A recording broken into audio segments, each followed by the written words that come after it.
Tessa Blanchard, definitely a third-generation superstar, the first female Blanchard in professional wrestling. I know you're recovering from a collarbone injury, but how's wrestling going so far for you? Everything's going really great. We just got back from a tour in China. We were over in Japan for a little bit, traveling over the U.S., coming back from an injury now on my collarbone. Yeah. But, everything's going great, going everywhere I can to wrestle. What type of surgery was this? This looks obviously pretty extensive. My collarbone. I mean, what was the injury? How did it occur? What did they have to do? I injured my collarbone. We were out in LA for tapings, and it was a freak accident. Just landed right on it, and it's a super fragile bone in your body. So, and it's really common among females. But it was about 8 weeks ago, I believe. Wow. Yeah. But I'm already back in the ring, already wrestling. Really? Yeah, wrestled yesterday, tonight. 8-week recovery and you're back already. I refuse to be out for 6 months. Yeah. I refuse. She's a Blanchard, that's for sure. Yeah, you definitely are Blanchard. Was there pressure, or you just were like, you know what, I am not staying out of the ring. This means too much to me. I love wrestling. I love it so much. And I was sitting at home and I was like, all right, if I'm not wrestling, I'm not training, I'm not in the gym because I can't do any of that, what am I doing? And I'm like, oh, I'm so bored. I have nothing to do. This is awful. I think my boyfriend was in Japan at the time for a while, and I was just so bored. So I was like, I went to the gym and I did whatever I could, and just did everything and anything to recover as fast as I could. All the vitamins and supplements and anything I could.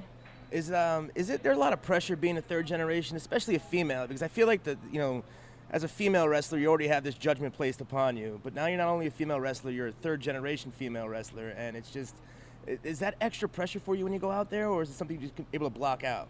I get that question asked quite frequently. I feel pressure every single day. My dad is a WWE Hall of Famer. He's like a legend, one of the original Four Horsemen. My grandfather was so amazing, one of the best promoters out there. So I feel that pressure every day. But I always say, like, my last name might get my foot in the door, might get me in front of the right people. It might even give me a shot. But once I get in the ring, it doesn't really do jack crap for me. So. And I'm a darn good wrestler. Is it hard?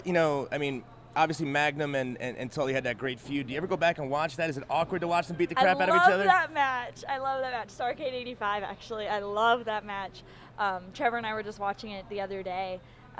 It's kind of weird. I'm like, oh, that was my dad and my stepdad. I wasn't even born yet. And that's wild. It's one of the most, notable matches in history. And just watching it, I'm like, oh, that's wrestling. I love it so much. And I swear he never said I quit. I could have sworn he never said I quit. Yeah, he would never say I quit. It was funny when you're coming over here to do the interview and you were walking with Larry Dallas and, Larry saying he's your best friend. And one thing that we see, which, by the way, he says that to me, too. Like, he says that to everybody. So it seems like anybody, however Larry can advance, he says is his best friend. Just so you know, it's fair warning. But honestly, whether it's Evolve or all the indies, you see that there is a tight chemistry with all the wrestlers in the locker room, chemistry in the ring and outside the ring. Talk about that. Talk about the indie scene and how tight all the wrestlers are. I have a lot of fun on the indies. I'm not in a rush to go anywhere else right now. I'm learning a lot, getting to wrestle crazy people. I mean, I started 2 years ago. And I've gotten to wrestle people like Mickie James. Like, wow. I think I've wrestled her 4 times now. I never would have thought that. And she's one of my idols. I love her. But all the girls, we're super close. Even on some of the all-girls shows we had yesterday, we all help each other out, do whatever we can. If we need advice in wrestling or in putting a match together or whatever it might be, even in life, we're all like sisters, kind of. Cool having Evolve and this whole WrestleMania weekend down here in Texas. Say it again, sorry. In terms of the whole weekend here with WrestleMania as the backdrop and Evolve obviously being down here, cool having it down in Texas. Oh, definitely, for sure. I think Southwest Championship Wrestling was over in San Antonio, so there's a lot of history in Texas for my family. And it's really special here. My dad and I haven't shared a WrestleMania together since 2012 when he was inducted, so it's kind of cool to get to share this environment together again. Well, tomorrow we're going to see a Flair be the top female wrestler in the world, and maybe a couple of years from now we'll see a Blanchard up there with her. Hopefully in the ring together. Is this the craziest place you've ever wrestled in? I don't know what the hell this is, but it's kind of like ranch, Wild West. Dave. It's like a Wild West city. It's a ranch indoors. I love it. We're in jail. We figured we'd set up in the jail, especially because we're, Larry's here, so not too unfamiliar territory, right?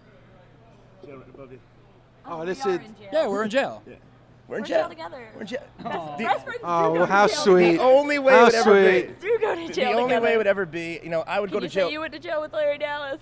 I can say I've been in jail with Larry Dallas. They're probably not the first ones that can say that. All right, we won't revisit that.